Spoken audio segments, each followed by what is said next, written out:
Hello, good morning, good afternoon, and I think good evening for some. We are up for a really exciting stream today where I get to introduce one of our friends at Pieces SDK. We have Chave. So glad Hey, to have you join us. With it's this, I really, actually, yeah, yeah, go really ahead. happy to be here as well. Fantastic. Well, you'll be in charge today, so I'm going to go ahead and drop off screen, but make sure you give Chave your best attention. I'm sure they've got lots to share with us, and feel free to ask questions throughout this stream. I will bring them up later at the end, so that way we can make sure that Chave gets a chance to answer as many questions as he can before we get to drop off. So, with that, have fun. Absolutely. First of all, huge thanks to MLets for, of course, conducting the Global Hack Week. It's a great way for folks to get involved with learning different kind of technologies and, of course, pieces at the forefront of being an AI first company. We wanted to sponsor the AI week, and we are hopeful that all of you who are participating in this entire Global Hack Week are able to become much better and much more comfortable building and understanding the core concepts of AI, and of course learning the technologies that can be used to develop AI powered applications. And we had the first session on how you can actually leverage pieces as a student, whether it is for helping you to have better notes while you are going through different tutorials or lectures, or whether it's with your exam prep. And of course, you can leverage pieces for your hackathon projects as well, because you can literally ask it a question around your repository by using the on device large language models or even the cloud large language models. There are more than 20 different ones, including support for Claude, GPT-4, Gemini 1.5. So, all of the latest and the greatest large language models are at your disposal, and you can leverage them to become better and just be able to become more productive. Now, of course, that's one angle of being able to use pieces for developers as a tool. Again, in case you missed out on that particular stream, it is already live on the MLH Twitch and YouTube. So I'll highly recommend to all of you to go there and look at that particular stream. But today's session is going to be more focused on how you can actually build AI powered applications with the help of the Pieces SDKs. Now, just to kind of give you a bit of a primer, as we have all of the different Pieces suite, which is basically the desktop application, which is Pieces for Developer application. We have the web extension, and then we have a plethora of different extensions that are there available in different IDs like VS Code, IntelliJ, or even Obsidian. All of those are essentially being powered by the underlying technology that's the Pieces OS. So whenever you're of course running Pieces for desktop application locally in your system, you're downloading two main things. One is the Pieces for desktop application and Pieces OS. And you can think of Pieces OS as the centralized tool or the brain behind Pieces, which of course communicates with all of the different extensions with the help of WebSockets. And that's is essentially what's powering all of the things that Pieces is capable of being able to do. And that means that we provide you as developers SDKs in different languages like Python, TypeScript, and of course a bunch of other languages, including Dart and Kotlin, which you can leverage and build your own applications powered by Pieces OS. And we'll, of course, talk today more about what is the core composition of the Pieces OS SDKs, specifically taking an example of the Python SDK, because I feel like Python is a great language for new developers to be able to start building applications. And then we'll see that how you can leverage that SDK to build an AI powered Copilot chat application with the help of Streamlit. And that will be a hands-on demo for you to understand what it takes to build an application that is AI powered. And you can choose your large language model of choice. You can add context with the help of the SDK and get results similar to how you would do it with the desktop application. So if you're not still familiar with Pieces as a tool, I would recommend that after this particular session, go back and check out that particular stream by Jim from our team, who gave a talk or workshop on how you can leverage Pieces as a student. And today, of course, will be a lot more hands-on. We'll be leveraging the Python SDK. Of course, that being said, if you are comfortable with either TypeScript, we have other SDKs as well. And of course, I'll be sharing all of the resources that we leverage today as part of this particular workshop. And also do keep in mind that as all of you participate in the different challenges in the Global Hack Week for AIML, we also actually do have dedicated challenges for using the SDKs. One SDK, one challenge is to create a simple Hello World application, and the other one is to actually build a Copilot powered chat application. And of course, you can leverage today's learnings from the workshop to be able to complete that particular challenge. But that being said, let's get started. I'll quickly first share my screen. And of course, before we jump into um, the actual implementation and talking more deeper about how the SDK works, let me go ahead and add my screen to the live stream. And hopefully it should be there. Oh, okay, perfect. Yeah. So what I've done is that first, before kicking off the presentation, I just wanted to touch upon the build section. So of course, we have this as the main documentation site where you can go through all of the different extensions which are being powered by Pieces. But of course, in order to build, we have a dedicated section in our documentation around build with Pieces. And as we mentioned, that these are the SDK libraries in major programming languages like TypeScript, Python, which you can leverage in order to build using the Pieces SDK. Now, whether it is something like building your own chat GPT style chatbot application that is essentially similar to how the Pieces Copilot works, or you want to build a much more comprehensive application. Let's say that you want to build your own extension for NewVim with the help of the SDKs. You can actually go ahead and do that. In fact, like we have today a bunch of open source extensions, especially like extensions that we have built for Sublime Text, and then we are building one for NewVim, which are being powered by our Python SDKs. So the sky's the limit with what you can actually build. Today, we'll have a very specific use case of building an AI-powered chatbot where you can select what type of large language model you want to use. Or of course, if you want to also add files as context so that you can get uh, information on those specific files, we will implement that today in today's AI-powered application building with the help of the Pieces SDK.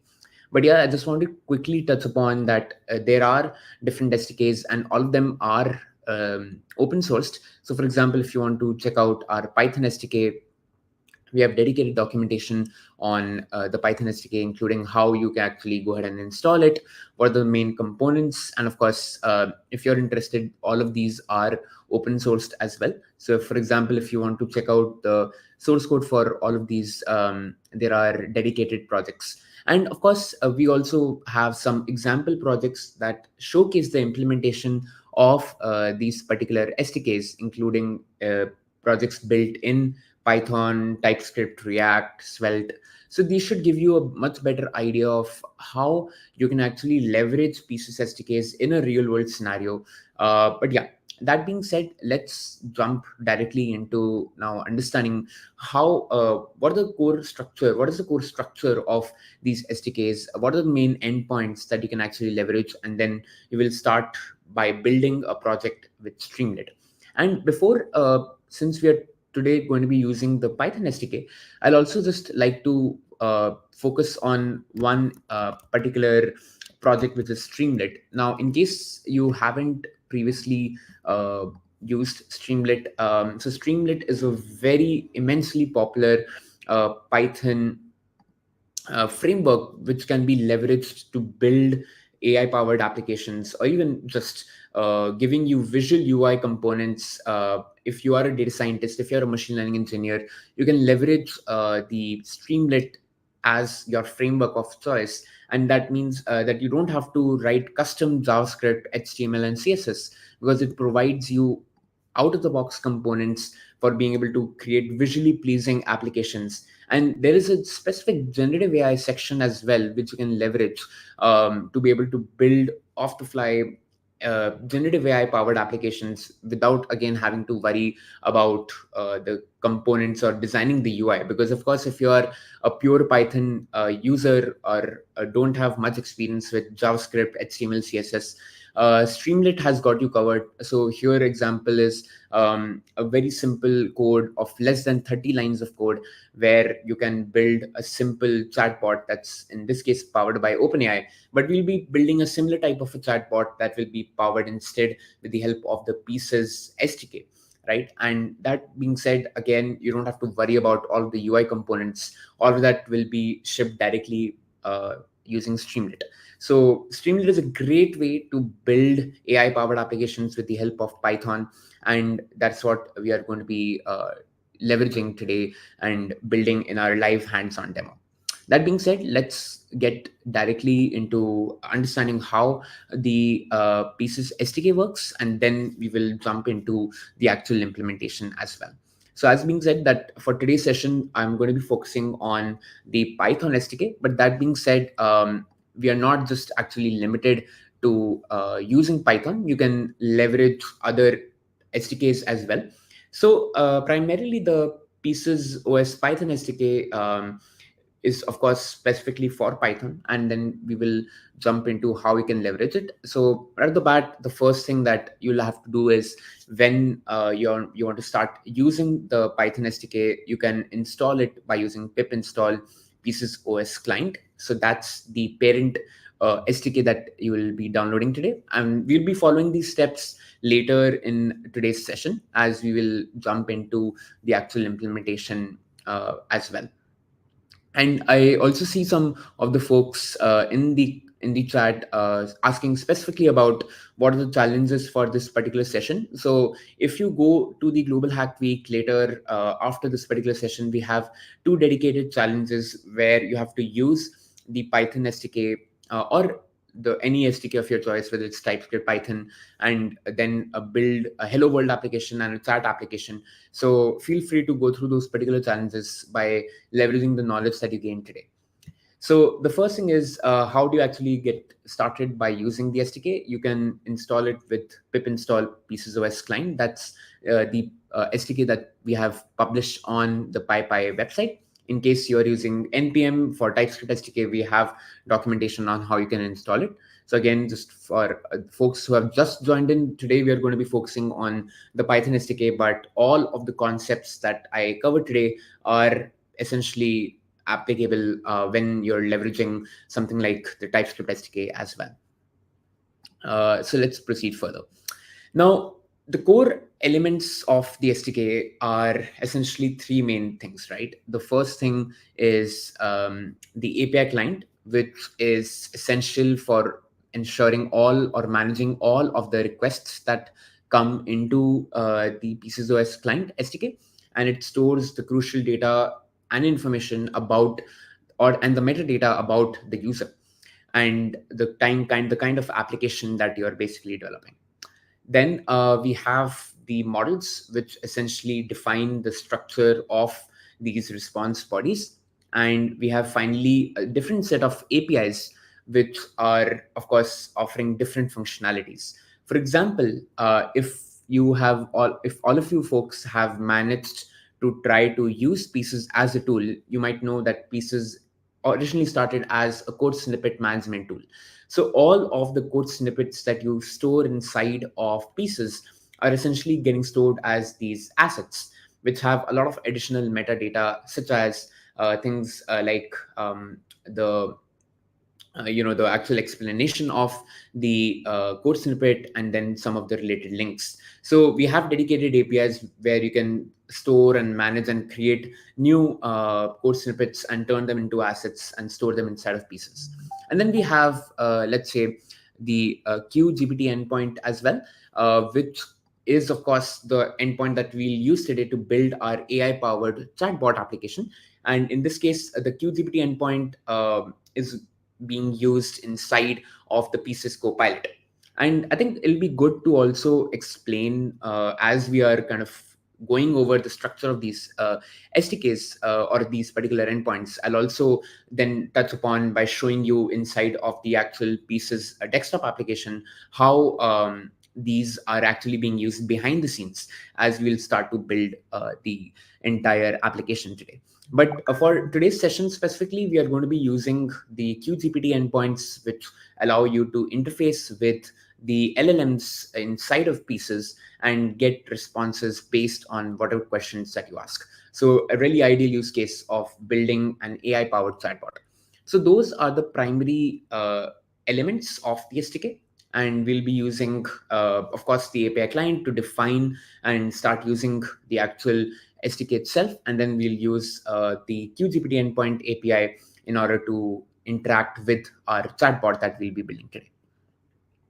Now, of course, just to kind of touch upon what is actually going on behind the scenes. So whenever you start actually building with the Python SDK, the first thing that you always do is you essentially start by setting up the client, right? The API client, where, of course, we are first going to be importing the module, which is the Pieces OS client, and we are going to be defining our port.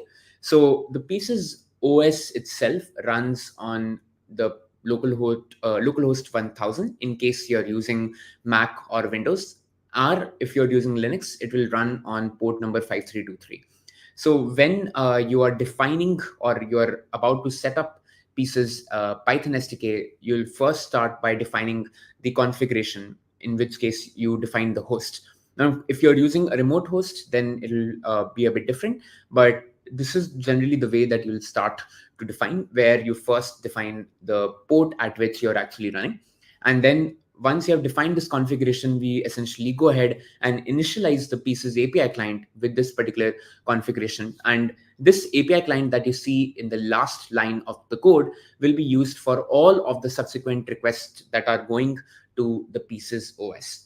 So this is a basic setup that you'll always have to do whenever you're leveraging the SDKs.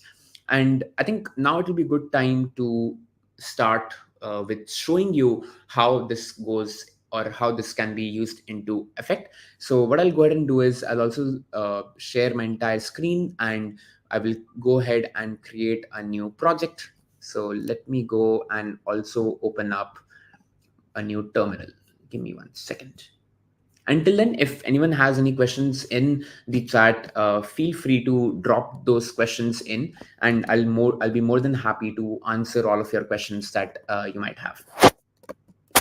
So let me go ahead and open up a new project. And of course, today's code will also be published on GitHub, including all of the links and relevant links that will help you to get started with using our SDKs, with using all of these different tools that we are going to be using today, including like building the Streamlit project. And that'll be a good starting point for you to build AI powered applications with ease. And we'll be also sharing some resources, of course, in our Discord server and in the MLH Pieces Discord server. If you have any questions when you are also building these applications, we'll be more than happy to answer and resolve any of your questions that might come up when you're leveraging the SDK, because it can be a bit intimidating to use a new SDK or understand a new technology when you're building it for the first time. So that being said, don't worry about all of that. We'll provide enough resources that will help you to succeed and build these applications. So let me go ahead and into my VS Code, and I think that should be good to go. All right, I'll go ahead and start to share my entire screen.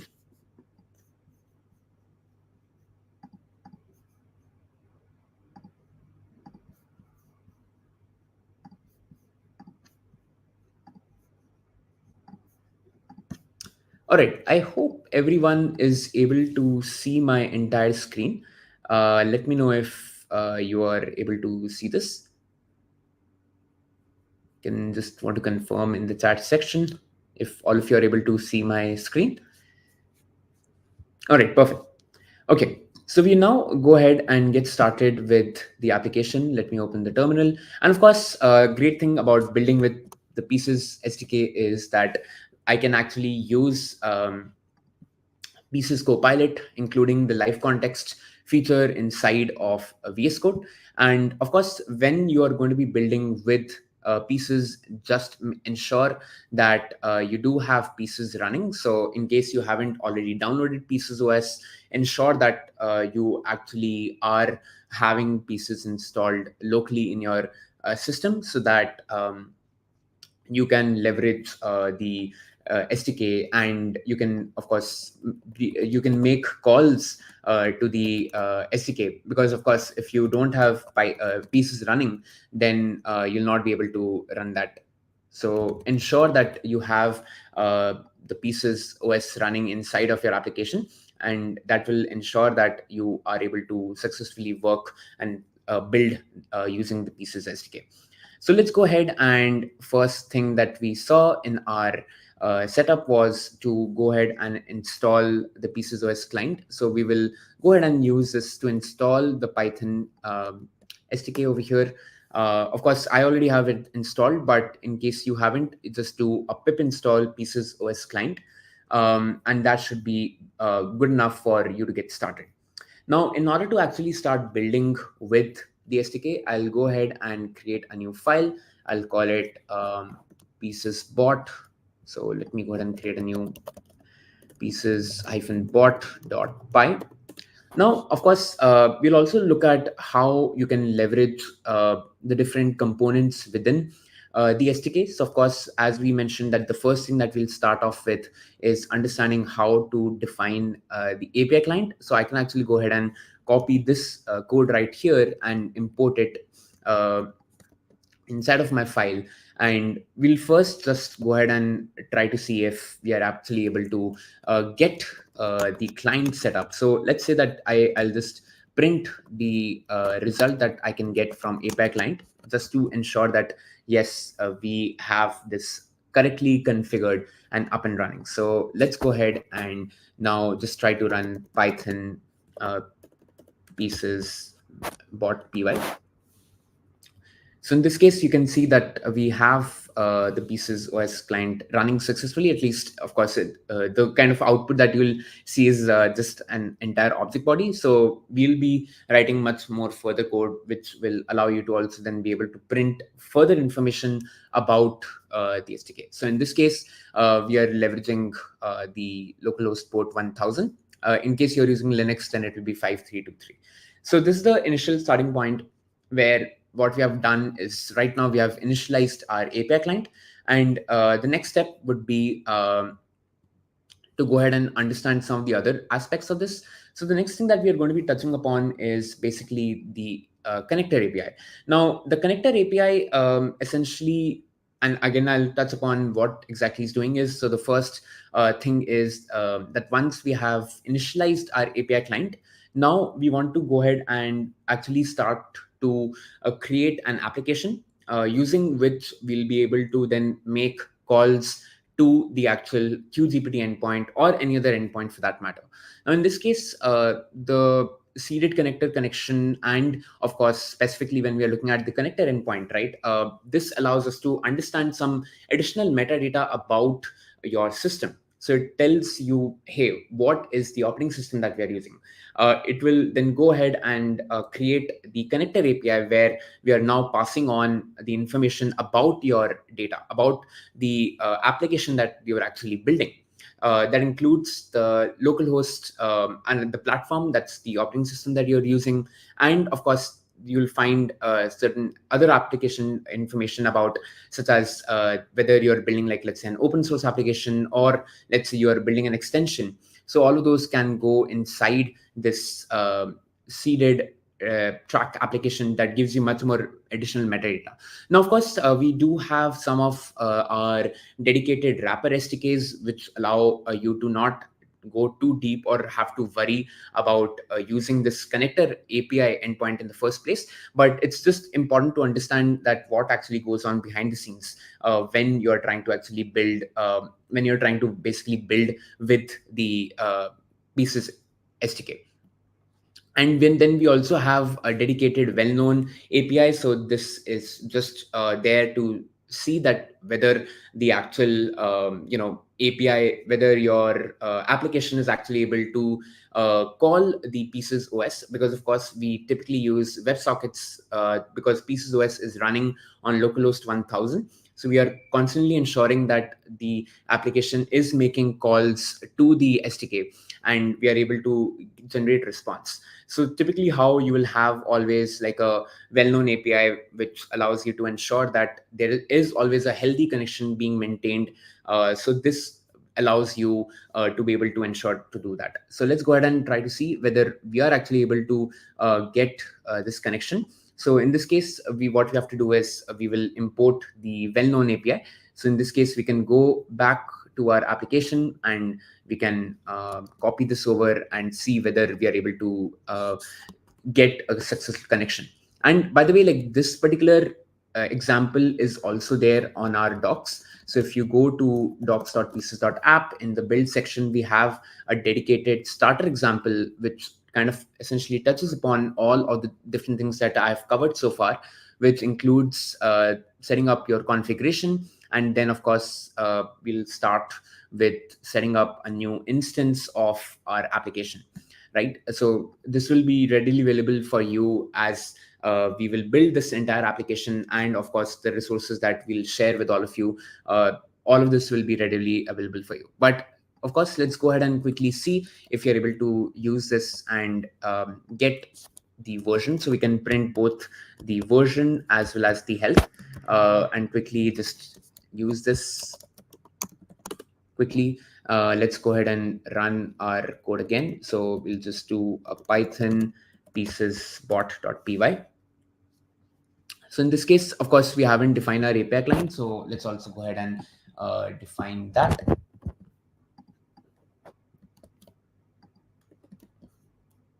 And also import our Python platform. So this will just give you additional information that yes, whether the connection to the actual implementation is there. And let me go ahead and comment this out again, and let's rerun this. So in this case, let me also go ahead and install. So give me just 1 second.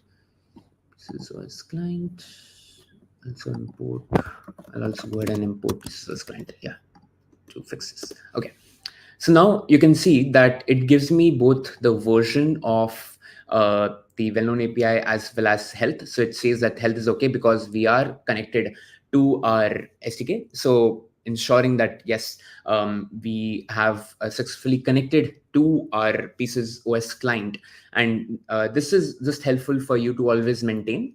Perhaps if you're running an application in production, you can always keep this in handy when you are building with Pieces OS SDKs, and ensuring that you're always consistently connected to the SDK. So that's a good starting point for you to ensure that you're always being able to connect. And in case your application at some point in time loses connection to the Pieces OS, then you can write some of the logic to either try to reconnect to it or give an error message to the user that you're no longer connected to the Pieces SDK.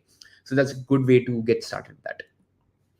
And then, of course, now I'll also touch upon the models API. So as you mentioned that Pieces as a project, right? If I go to our desktop application, we have a number of different large language models, including both cloud and on-device large language models. So that means that you can actually choose between the different models in case you want to use either the on-device or the cloud models, depending on your use case. For example, I always like to use the on-device models whenever I am not actually having access to internet, because that gives me the capability of being able to build with these and use these large language models locally in my system and not have to worry about whether I'm connected to the internet or not.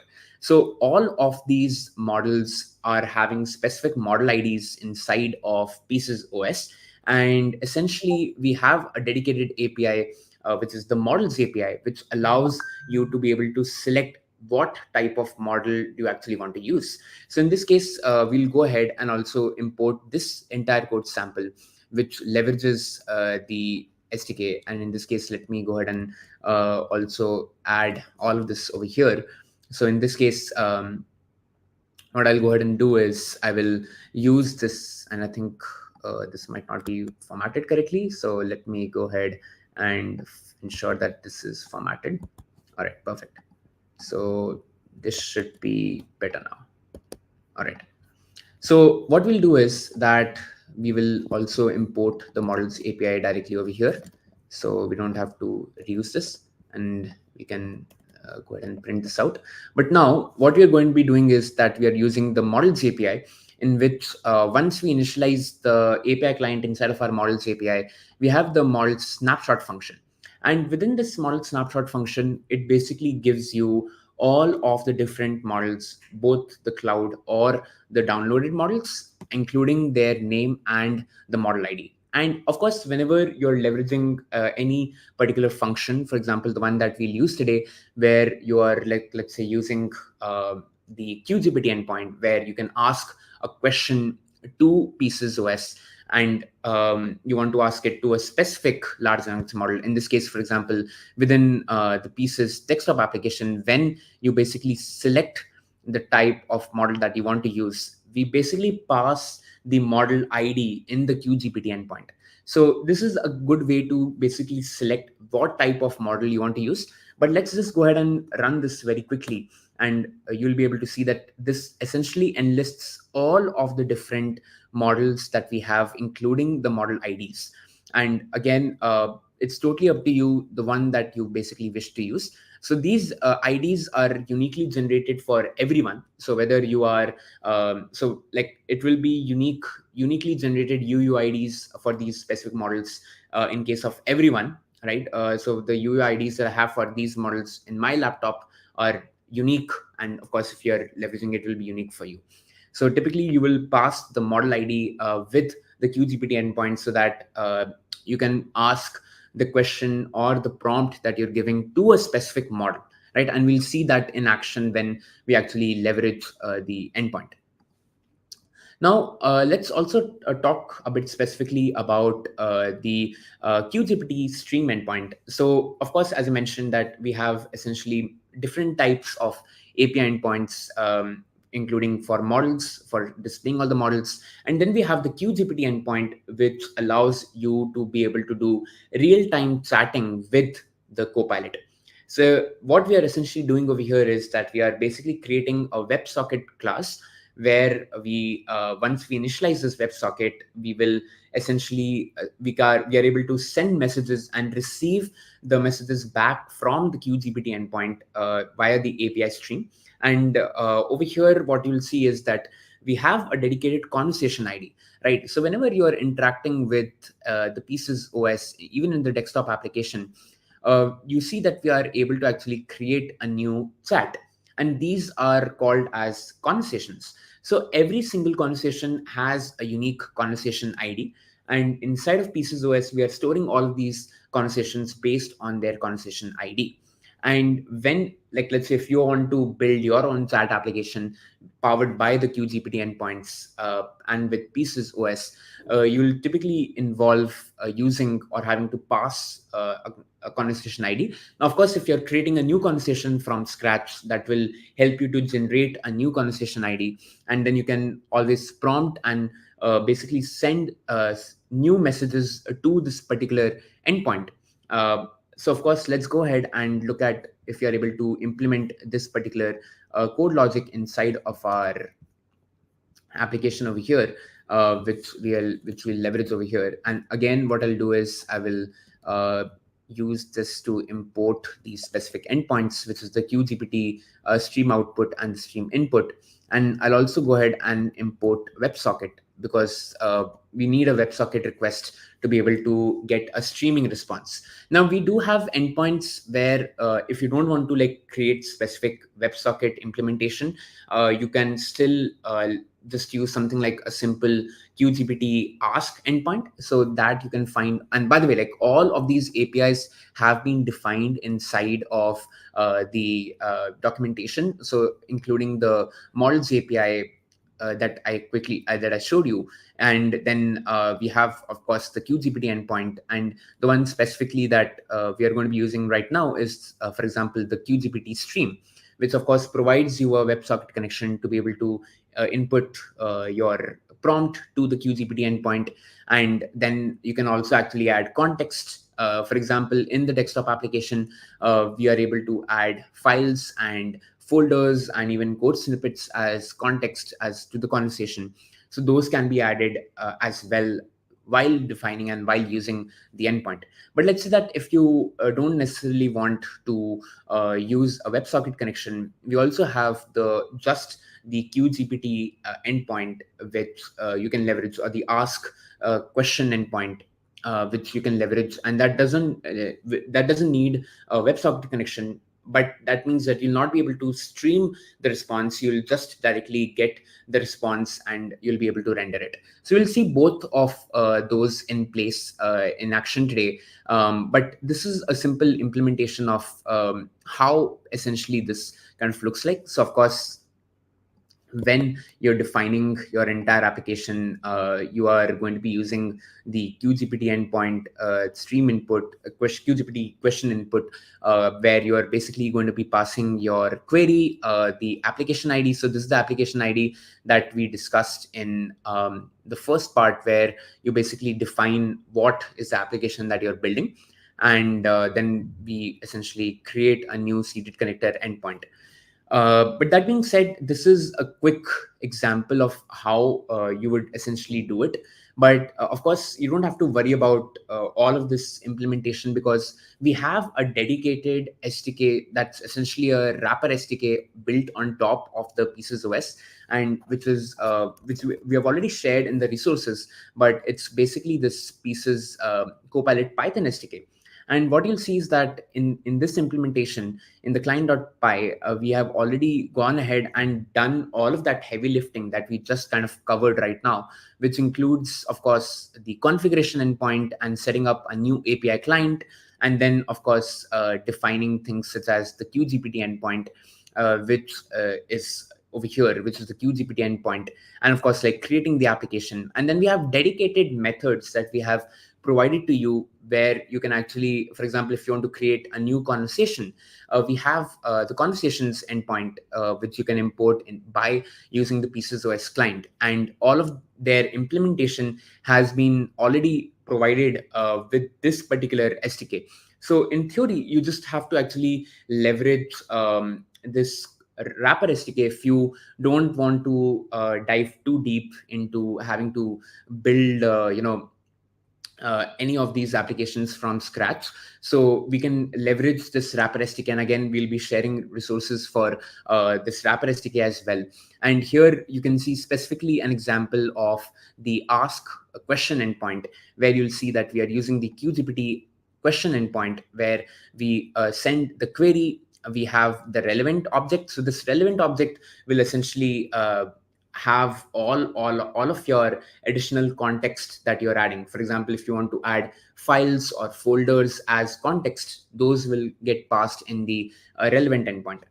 So that being said, let's also go ahead and try to implement and build our AI-powered chatbot application with the help of the Pieces Copilot Python SDK. So of course, just to again keep in mind that this has been built on top of the Pieces OS client that we just saw and we basically built with in this example.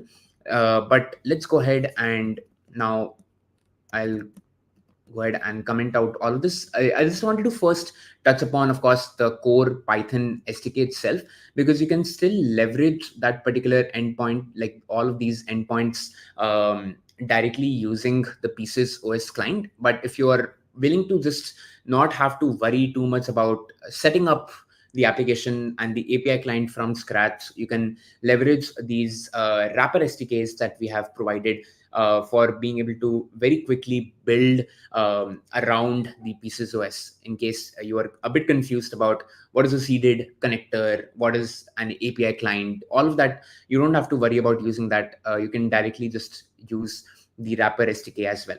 So in this case, since we are building a Copilot powered application with the help of Streamlit, we will go ahead and just import and download this particular SDK. So in this case, we'll do pip install Pieces Copilot SDK, and we can go ahead and import that over here, which is Pieces Copilot SDK. And we also have actually provided an example of how you can actually build with this. So in this case, what we have to actually do is that from the Pieces Copilot SDK, we have to import the Pieces client, and we just have to create an instance of the Pieces client, where inside the configuration, like we had the configuration API, in this case, we just have to provide the base URL, again, depending on whatever operating system that you're using. So let's actually go ahead and leverage this to start defining our SDK. Now, of course, since we are going to be building an entire Streamlit application, we are also going to be and let me go ahead and use this instead, so we can comment out this part.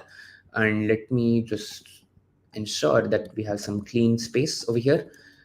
So perfect. And now, since we are going to be working with Streamlit, we are going to be ensuring that we are able to install Streamlit. So again, for building with Streamlit, you will have to do pip install Streamlit. So in order to get started, so let's go ahead and also use pip install Streamlit to have Streamlit up and running. And essentially, when you want to use Streamlit, we will go ahead and import that. So we'll do import Streamlit, and we'll just give it an alias of st. Now, just some hands-on practice around when you are building with Streamlit. Some housekeeping items are that we have, of course, a few functions which allow you to define the Streamlit UI. So first thing first, we will see how that actually comes into picture. So let's actually go ahead and define our Streamlit UI. So first of all, if you want to, like, let's say, give a title, you can use streamlit.title, and you can give your title. So we can say over here, MLH Hackathon, MLH Global Hack Week demo on Pieces SDK. So this is going to, and if you want to then, let's say, go ahead and run this application, you can do a streamlit run and then the name of your Python application. So in this case, I will go ahead and open this on localhost 5008-501. So I can go to localhost 8501. So in this case, you can see that we have now this application that's running with a title. So again, you didn't have to define any of your headers or have a custom CSS, HTML, or JavaScript written. This is already taking care for all of that for you, right? So once you have gone ahead and defined our title, let's also go ahead and now, for example, if you want to define, like, let's say, an image, so we can also add images. So in this case, I'll just go ahead and have a URL for, like, let's say, since we are building with MLH, I can probably go to the Global Hack Week. Let's see quickly, and let's see if I'm able to grab an image of. Okay, probably we don't have. Okay, let's probably take this particular image. So I'll just go ahead and use this image address. Let's add it over here. So let's say now, if you want to add an image, we have the streamlit.image object, where you can now define the URL and also define what's going to be the width over here. You can also give it a caption. You can give it what should be column width. So if you quickly go ahead and see this, and now we should be able to see this image as well if you just quickly refresh, because it uses hot reloading, so you don't have to actually stop using the application and rerun it again. So now we have rendered this particular artifact that we have. Now we can, of course, go ahead and define some additional things. If you want to have like a text input box, of course, given the fact that we'll be using the Pieces Copilot SDK, we want to also have like a input text box where we will send in our prompt, and then based on that we will add it to our SDK implementation. So in this case, if we kind of look at how this entire conversation would look like, so what we want to do is that, like, let's say if you want to use the create a new conversation endpoint, this is where you'll basically send a name and a first message. So in this case, what we'll go ahead and do is we will now define basically like a essentially what we want to do is that we will simply go ahead and define an input box. So we'll have an input box for actually sending the prompt to the conversation to Pieces. So in this case, we'll simply just use the st.text input. So in this case, if we go ahead and save this, you should be able to see that now we'll have uh, a dedicated prompt. So this is our text input, and the value of the prompt that we'll send will basically pass it to our conversation response. So in this case, when we go ahead and define and create a new conversation, we'll be able to actually send the first message. So instead of the first message, we will get the response that we have from our query, and we'll pass that into the actual prompt. So let's go ahead and define our conversation. And in this case, instead of using the first message, I will actually send the query, so that we are able to leverage this and get the conversation response. Now, first thing first, let's go ahead and also implement this particular functionality where you want to confirm whether the conversation has been created successfully or not. So I'll go ahead and just use this particular code over here. So what essentially is happening is that as we'll go ahead and create the conversation, right, we will pass the first message from the query, from the text input that we have used. In that case, what we are printing is a conversation ID. So as I mentioned, that every conversation that gets created inside of Pieces OS, or in this case, Pieces OS, it has a unique conversation ID. So if we are able to successfully create that conversation, then we will have that conversation ID generated. And then, of course, in order to get the response, we are able to get it from the conversation response object that we have. In this case, we'll get just the text response that we are getting. And I think so we can remove all of this, because we just essentially need just the response that we are getting. So in this case, we will also probably just remove all of this. And hopefully, if we try to go ahead and run this again, we'll reload this application, and we will, okay, so let's quickly see why it's throwing an error. Keyword answer. Okay, in this case, let's just probably print the conversation response first, without worrying, to see whether we actually get the object created. So, and then we will parse this to receive only the answer. So let's refresh this code, and let's ask it a question. Let's say, what is mlet?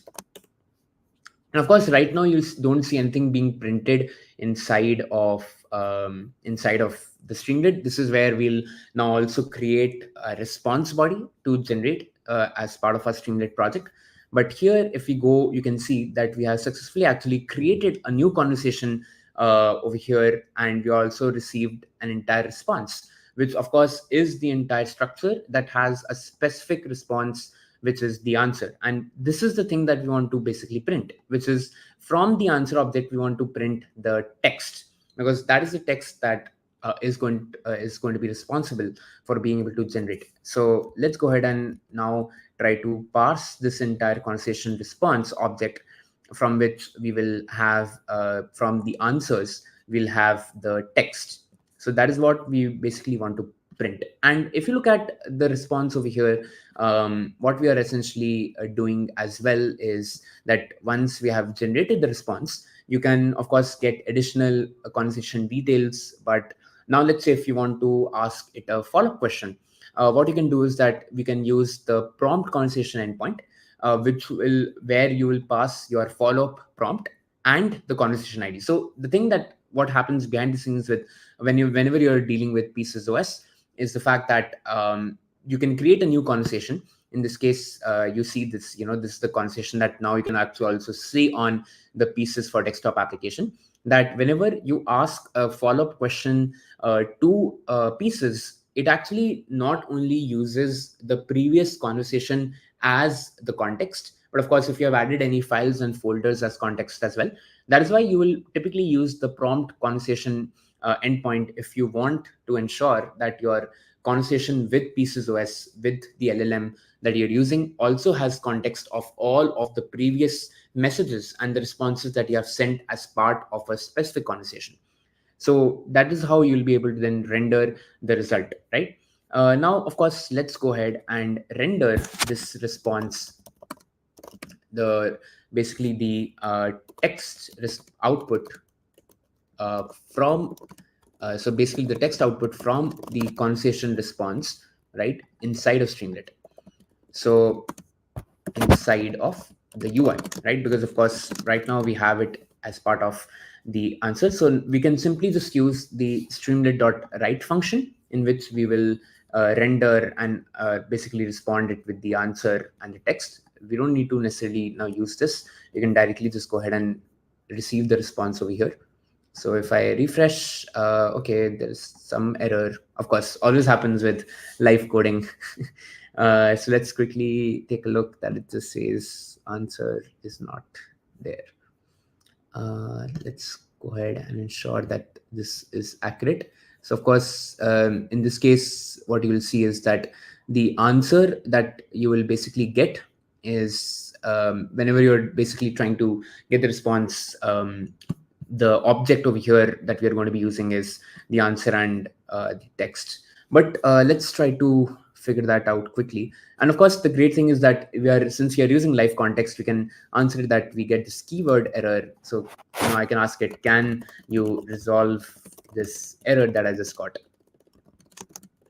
And this is a great way for that I just got. So this is a great way for you to be able to debug and not have to worry too much about going into something like a Stack Overflow and resolve the errors. So in this case, I think live context is there, or probably I can just ask it that it just got around the keyword error for answer. So hopefully like it has the context for that.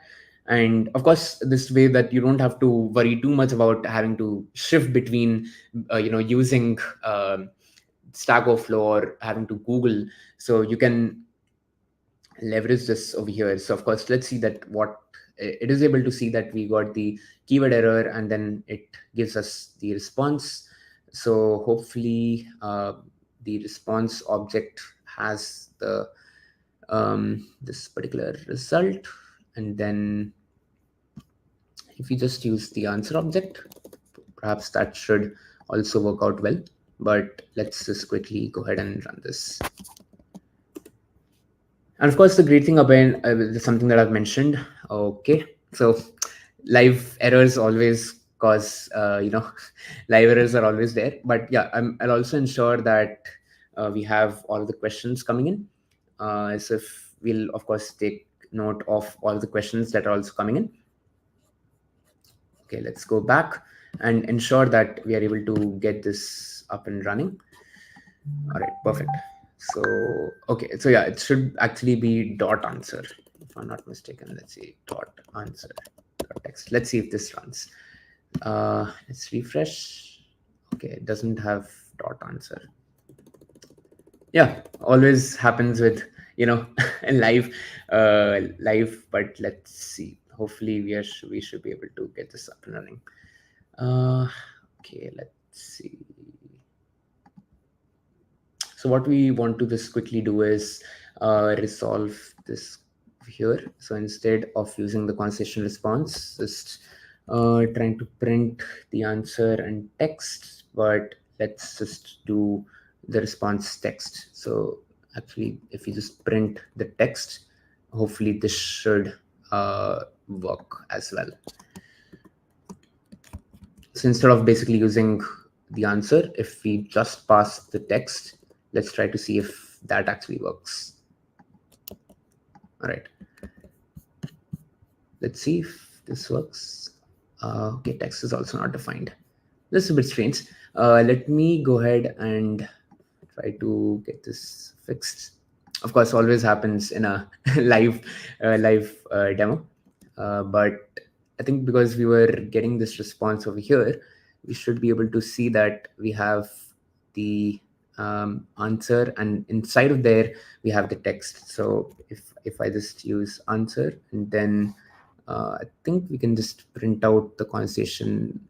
Yeah, so this is basically the entire conversation. So we get the first response, and in this what you'll see is that we have the conversation object, then we have of course the and this is the exact answer that we're kind of looking for, which is basically the answer. So what I can also do is that we can share this particular response to Pieces Copilot and say that this is what we are supposed to use. So I'll just say that this is the answer or the response that we get from the conversation, so from the conversation response. So hopefully this should be able to help us resolve this particular error, which says that there's no text or the answer module. So hopefully that should give us the response.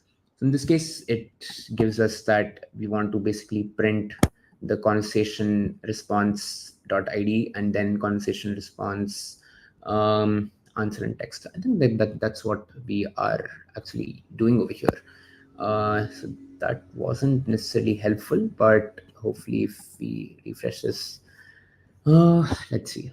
Was that was this example should be working.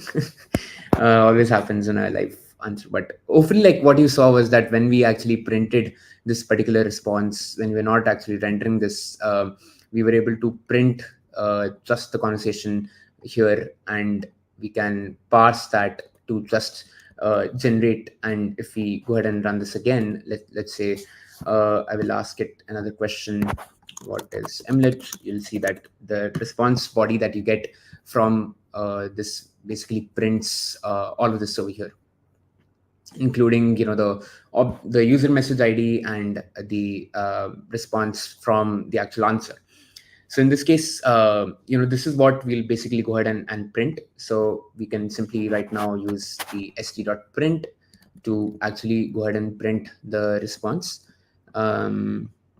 So actually, this should technically work. Not entirely sure why that is not getting the response, because that is supposed to be the actual answer. But anyways, so if you now go ahead and ask this question again, you can see that it generates the response for the conversation that we just got. So I can actually add it over here.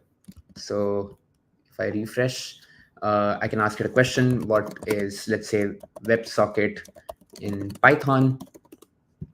So I can go ahead and generate the response, and it will showcase.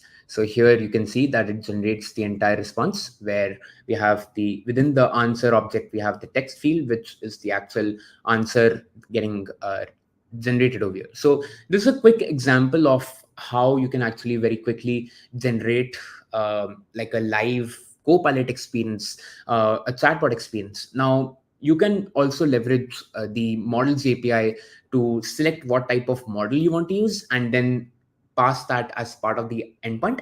Now, apart from using just the create conversation endpoint, we also have another endpoint that we can actually use, which is there inside of the Copilot SDK, which is the QGPT ask endpoint. So if you want to actually use the ask question endpoint, you can technically use that as well. And in that case, again, what you are going to be leveraging is you'll be sending in a question, and of course you'll be passing the query, and you can simply just generate the response from the QGPT ask question. So we can also try to use that over here instead of using, like, let's say the conversation.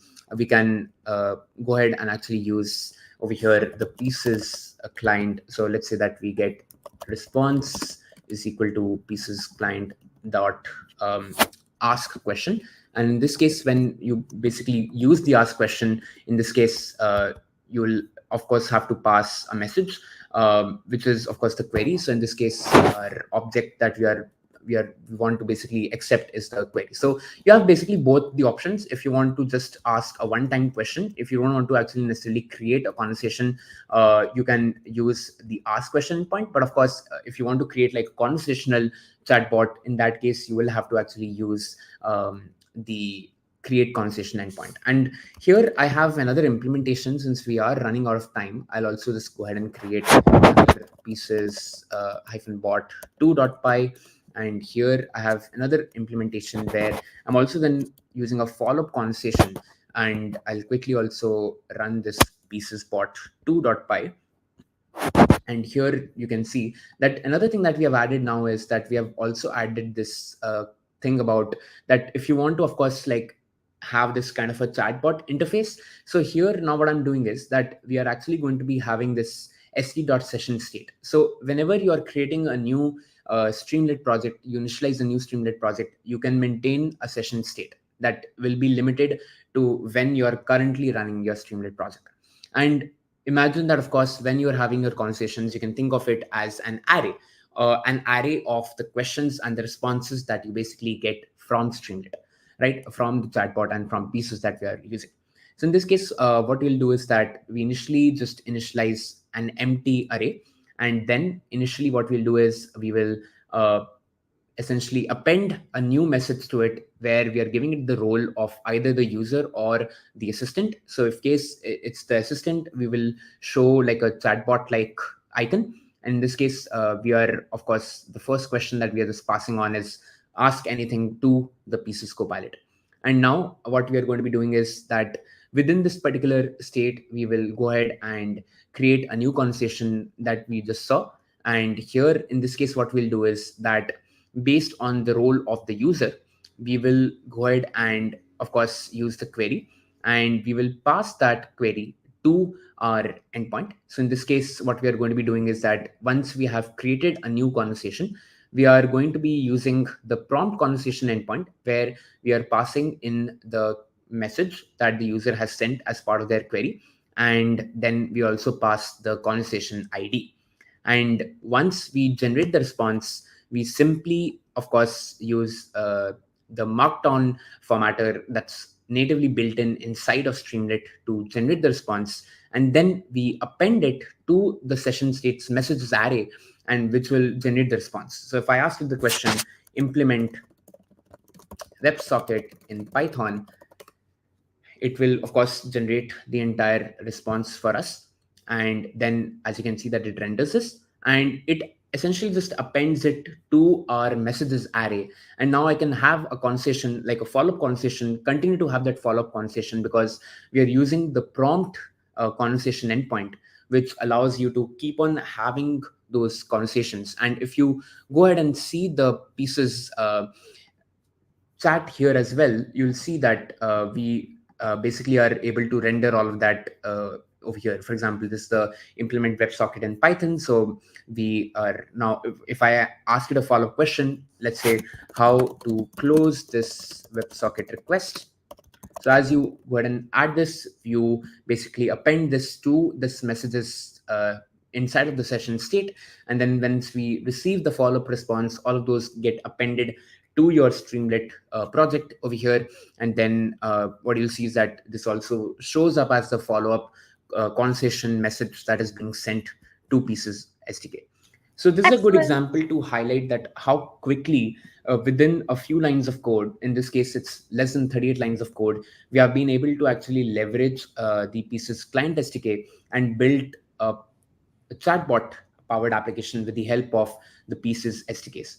Now, the source code for all of this, including all the materials, will be shared with you as well over Discord, and ensure that you can leverage this to be able to build your own chatbots with the help of the Pieces SDK. And this will also be helpful for you to solve the challenge that we have as part of the Global Hack Week. But yeah, with that in mind, I will now move on to answering any of the questions that we might have. All right. So we are definitely over time. So we're going to speed run these questions so that way we can get into today in Global Hack Week. But first, that was amazing. I didn't want to cut you off because there was so much information you were giving.